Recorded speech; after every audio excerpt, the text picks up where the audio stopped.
जिन के चैप्टर 4 में आपका स्वागत है उम्मीद। तो फाइनली चैप्टर 4 अब मैं ला चुका हूँ आपके लिए। तो यार अगर आपको पूरी स्टोरी समझनी है अच्छे से डिटेल में तो आपको 3 पार्ट्स के पहले के देखने पड़े। तो without any further let's begin. वसंत के समय 2 लड़कों का जन्म हुआ, एक लड़का और एक लड़की। माँ की इच्छा थी कि बच्चे जो हैं वो स्वस्थ पैदा हों। लड़का माइटी हरक्यूल की तरह और लड़की एकदम सुंदर हेलिना की तरह। पर पिता ने कहा बेशुमार शक्ति और बहुत ज्यादा सुंदरता लोगों को अंधेरे में डाल देता है। ताकत की जगह मेरे बेटे को समझदारी मिले ओडिसेस की तरह, और सुंदरता से ज्यादा मेरी बेटी को मिले एजल आर्तिमस की तरह। और सबसे ज्यादा जरूरी है कि मेरे बच्चे स्वस्थ और बिना किसी चिंता के रहे। वो तो 5वां है, पहले से ज्यादा दूर। मैं हरक्यूल हूँ, ये। अरे हमने अपना घर का काम पहले ही कर लिया। पापा पापा वापस आ गए, आप वापस आ गए। देखो मेरा एक दांत टूट गया और मेरा दांत नया उग गया। अच्छा बहुत ही बढ़िया, उस दांत को दूर रख दो, बाजार खुलने तक सब्र रखो, उसके बाद हम टेम्पल जाएंगे। पापा मामा कहाँ हैं? क्या मामा की तबीयत खराब है? मामा अभी रेस्ट पे है। अजूर तुम वापस आ गए पहले ही। मैंने केल और नेल को समझाया था कि आज मैं इनके साथ खेलूंगा। वैसे तुम्हें क्या हुआ? क्या हमें डॉक्टर को बुलाना चाहिए? नहीं, उसकी कोई जरूरत नहीं, तुम्हें देख के ही मैं अच्छा फील कर रही हूँ। ठीक है, मैं तुम्हारे लिए तोहफा लाया हूँ। ब्रेसलेट्स फिर से? तुम्हें बहुत पसंद है मुझे ब्रेसलेट्स को गिफ्ट करना। क्या तुम्हें ये अच्छे नहीं लगे? जो भी कुछ मुझे तुम दे रहे हो वो मुझे सब पसंद है। कि बाकी ब्रेसलेट से काफी अलग है। मुझे पक्का यकीन है कि तुम्हें ये पैटर्न बहुत ही पसंद आएगा। एलिफेंट्स बहुत ही खूबसूरत होते हैं, मुझे भी उन्हें देखना है। बड़ा ही अजीब है, मुझे लग रहा है कि मैं कुछ भूल रही हूँ। मामा मुझे ये फ्लावर मार्केट में पहन के जाना है, पर वो मेरा खाना है। बहुत ही खूबसूरत। और मामा को आज आराम करना है, पापा तुम्हें ले जाएंगे वहाँ पे। ओके मामा नहीं चल रही। तुम्हें अच्छे से बिहेव करना है, ठीक है? तुम्हें यकीन है कि तुम ठीक हो? मेरी चिंता मत करो, जाओ ये मजे करो। बड़ी अजीब बात है, मैंने इन्हें कहीं देखा है। देखो मैं बड़ा हो गया हूँ, तुमसे और ज्यादा बड़ी होंगी, देख लेना। वाह क्या नजारा है, पहली बार मैंने अपने मालिक को इतने बढ़िया कपड़े खरीदते हुए देखा है उनके स्लेव्स के लिए। वाह आप तो बड़े अच्छे आदमी हो। ये मेरे बच्चे हैं, समझा? हो माफ करना, मुझे लगा, सॉरी। प्लीज इस बात को अपने दिल पे मत लेना। मेरे जैसे ओल्ड मैन की आंखें थोड़ी कमजोर हो चुकी है। क्या ये माय लेडी इजिप्ट से हैं और या फिर न्यूबाई से?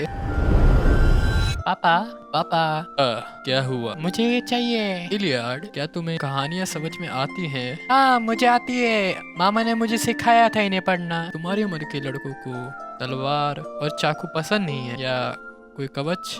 मानो ऐसे मैं ही पिट जाऊंगा। पापा मुझे ये चाहिए। हे यंग लेडी, मुझे लगता नहीं तुम्हें उस चीज के साथ खेलना चाहिए, कोई छोटा वाला ले लो। मिंट लीव्स बहुत ही स्वादिष्ट हैं, अर्गन लीव्स ज्यादा बढ़िया स्वादिष्ट हैं। मजा आया? हाँ शुक्रिया पापा। सुनकर अच्छा लगा, हम लोग वैसे बाहर जाके खेल सकते हो। सच में? पापा को मामा से कुछ बात करनी है, पर खबर रखना खाने के वक्त से पहले आ जा। ओके। और काफी दूर मत जाना। हाँ हमें पता है। क्या तुम्हें मजा आया? क्या कुछ हुआ है? मुझे तुमसे कुछ पूछना है, मुझसे फिर से झूठ बोल रही हो। ये बात बच्चों के बारे में है, केल और नील के बारे में। वो मेरे बच्चे नहीं है ना? तुम्हें ऐसा क्यों लगता है? वो बिहेव इतना अच्छा करते हैं, मैं उन्हें पाल पोस के बड़ा करूंगा अपने बच्चों की तरह, और वो यहाँ पर रुक भी सकते हैं। पर उससे पहले मैं तेरे लवर का नाम जानना चाहता हूँ। उससे वापस मिलने की सोचना भी मत, मैं उसकी जान ले लूंगा, तेरे को बिना पता लगे भी। लवर? ऐसा कुछ कभी हुआ ही नहीं है, मैं ऐसा कभी सोच ही नहीं सकती। चोरी छुपे सुनते हुए मेरे कान फट रहे हैं। तुझे क्या लगता है मैं तेरे ऊपर चीटिंग कर रही हूँ? एक बदबूदार इंसान बहुत है मेरे लिए, मैंने तेरे लिए बहुत कुछ किया है, तू बेवकूफ बेरहम मॉन्स्टर के लिए। पर मैंने अभी तक कुछ कहा ही नहीं। भले ही वो मेरे बच्चे हैं पर वो मेरी तरह बिल्कुल भी नहीं लगते हैं। हाँ ये बात भी सच है, और वो मेरी तरह भी नहीं दिखते हैं। वैसे ये सब सोचना इसके बारे में बहुत देर नहीं हो गई है। जब मैंने उन्हें जन्म दिया मुझे लगा कि अगर ये मेरी तरह नहीं दिखेंगे तो बढ़िया बात है, पर मेरा शरीर इंसान का है और मेरी आत्मा नहीं। अगर मैंने इंसान बच्चे को जन्म दिया है, प्योर इंसान की कैटेगरी में भी नहीं आएगा। तेरे कुछ पार्ट और मेरे कुछ पार्ट का रिजल्ट ही ये फ्यूजन है। मैं इसे कंट्रोल नहीं कर सकती कि वो कैसे दिखेंगे। इंसान अपने लुक्स को भी कंट्रोल नहीं कर सकते, बस वो अपने पेरेंट्स के सिमिलर। और वैसे भी उनकी आंखें तुम्हारी जैसी हैं, बिल्कुल एक जैसी। तो ये सबूत है तेरा खून का। मुझे तो पता ही था कि मेरे बच्चे हैं। मैं तो तुम्हें बस डराना ही चाहता था। ये मेरा भी पहली बार था बच्चों को देना। अगली बार मैं इससे और ज्यादा सिमिलर बनाऊंगी। तुम्हें सच में पता है कैसे बात करनी है?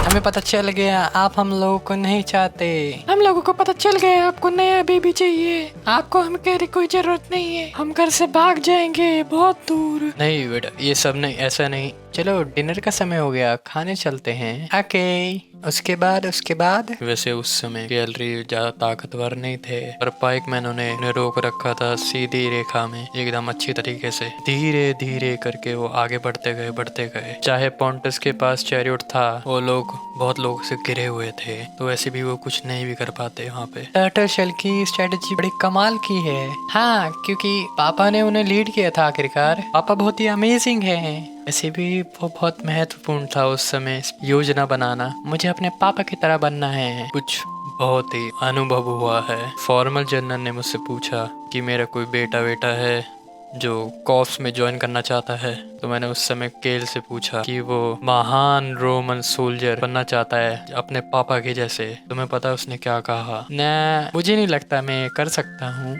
मैं बहुत ही बुरा हूँ लड़ने में वैसे भी, और मुझे कॉलेज जाना ज़्यादा बढ़िया लगता है। वैसे भी नेल जो है मेरे से ज़्यादा सूटेबल है इस चीज़ के लिए। मैंने जितने भी लड़के थे इनको सबको मारा जब तक वो रोए नहीं। उस समय मुझे एक बात समझ में आई, मेरे बच्चों को मेरे रास्ते पे चलने की कोई ज़रूरत नहीं है। वो जो भी चाहते हैं वो कर सकते हैं। तो ये है ज़िंदगी हीरो की, यही जो मैं हमेशा से चाहता था। आखिरकार जो सेकंड शील्ड है वो भी हट गई। देख के लगता है तुम्हारी दूसरी इच्छा भी पूरी हुई। वैसे भी इसने बहुत ज़्यादा समय ले लिया जितना मैंने सोचा था, पर तेरे साथ रह के मुझे खुशियाँ भी मिली है। बस अब एक आखिरी विश और उसके बाद मैं आज़ाद हूँ। कम ऑन, अपनी आखिरी इच्छा मांगो। आज़ाद? इसका मतलब जो भी अगर मैं मांगू तुम उसके बाद आज़ाद हो जाओगी। तुम कहाँ का जाना चाहती हो? मुझे पता नहीं, पर मेरे पास बहुत ज़्यादा समय है सोचने के लिए। मैं धीरे धीरे सोच लूँगी। तुम जहाँ जाना चाहते हो वहाँ जा सकते हो, मैं तुम्हें ले जा सकता हूँ वहाँ पे। ये ऐसा नहीं है जैसे तुम सोच रहे हो। और वैसे भी तुमने माना नहीं था, तुझे 3 इच्छाएं मांगनी ही पड़ेगी। तुम्हें 3 इच्छा मांगनी ही पड़ेगी, वरना ये सब ऐसा ही रहेगा जैसे पहले ही था। तुम मेरे साइड पे थी बस ये विशेष को पूरा करने के लिए। मुझे लगा तुम मुझसे प्यार करती हो। हाँ बिल्कुल, मैं तुम्हें पसंद करती हूँ, तुम्हें सबसे ज़्यादा पसंद करती हूँ, जब तक वो तुम्हारी इच्छा हो। तो ये क्या तुम्हारी इच्छा है और तुम इसके बारे में और ज़्यादा सोचना चाहते हो? मुझे पता चल गया, मेरी अब कोई भी इच्छा नहीं है। क्या? तुम्हारे कहने का मतलब क्या हुआ? ऐसे कैसे हो सकता है तुम्हारे पास कोई इच्छा ही नहीं है? अच्छा, मुझे समझ में आ गया, तुम झिझक रहे हो। तुम्हें शरीर से प्यार हो गया है ना? मैं इससे बिल्कुल आइडेंटिकल कॉपी बना सकती हूँ इसकी, सिर्फ तेरे लिए। और एक नया एडवेंचर इस समय, इस बार हीरो नहीं, या तो कोई राजकुमार और या तो फिर कोई राजा। मैं कुछ भी कर सकती हूँ, चाहे वो पैसा हो चाहे खूबसूरत लड़कियाँ। मैं इच्छा को पूरा कर सकती हूँ। मुझे ये नहीं चाहिए, मुझे बस तुम चाहिए हो। मैंने अभी तक अनगिनत इच्छाओं को पूरा किया है। किसी ने मेरे को भगवान का दर्जा दिया और किसी ने गुलाम का। उन्होंने बस इस्तेमाल ही किया उनकी इच्छाओं को पूरा करने का। उनके मुताबिक तू काफी अलग था। मुझे लगा तू मुझे इस बार आज़ादी दे देगा। क्यों? तुमने मुझसे झूठ क्यों बोला? तूने मुझे यकीन दिलाया कि तू मुझसे प्यार करती है, पर असल में वो अपनी इच्छा को पूरा करना चाहती है। रुक जाओ, ये दुख रहा है। तू मेरी पत्नी है और तुझे कहीं पे भी जाने की अनुमति नहीं है। ऐसा क्यों? तुम भी उन तरह ही निकले। इंसान हमेशा से ऐसे ही रहे हैं। तुम्हारी इच्छा तुम्हें कभी सेटिस्फाई नहीं कर सकती। आखिरी इच्छा नहीं करते, उनके पास हमेशा एक और इच्छा करने की ताकत रहे। तुम इंसानों को सिर्फ झूठ बोलने के अलावा कुछ भी नहीं आता है। ये जगह अजूर, वापस आ जाओ अजूर। केल, नेल, क्या तुम वहाँ पर हो? डरो मत, पापा तुम्हें बचा लेंगे, डरो मत।